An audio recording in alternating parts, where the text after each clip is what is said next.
cannot say how much more beautiful Geneva seemed, even though nothing had changed. The change must come from my way of seeing things.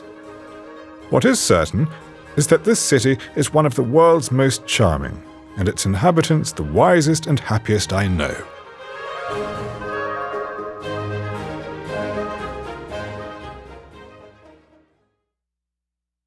The house where I am lodging in Môtiers is large, fairly practical, with an outdoor veranda where I can walk when the weather is bad, and more than anything else, a refuge offered out of friendship.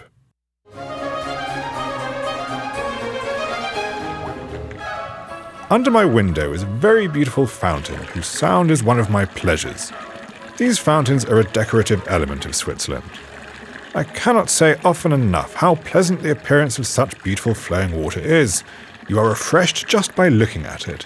You are tempted to drink without being thirsty.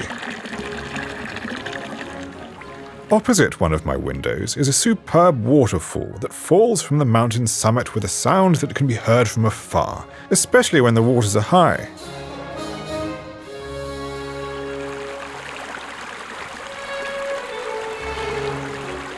In the Val de Travers, the Areuse is a very pretty river, clear and shiny like silver, where the trout have trouble hiding among the weeds.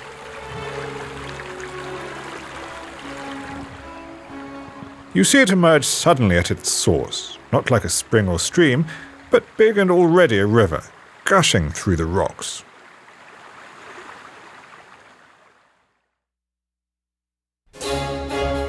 Of all the places I've ever inhabited, and I've been in some that were delightful, none has ever rendered me so truly happy or left such pleasing impressions on my memory as the Island of St Pierre and the Lake of Bienne. I was permitted to pass only 2 months in this island, but I could have passed there 2 years, a whole eternity there, without one moment's weariness. I reckon these 2 months as the most pleasing part of my life.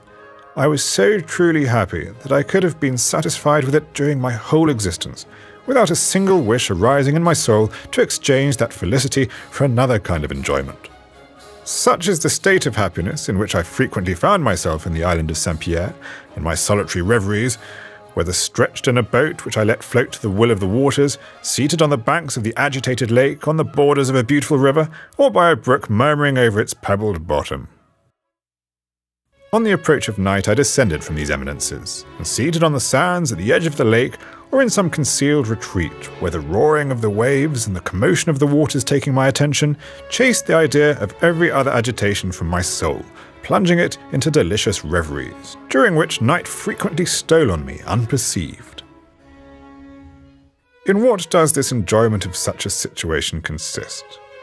In nothing beyond ourselves, nothing foreign to our own existence. For while this state lasts, like the supreme, the enjoyment of that alone is sufficient felicity.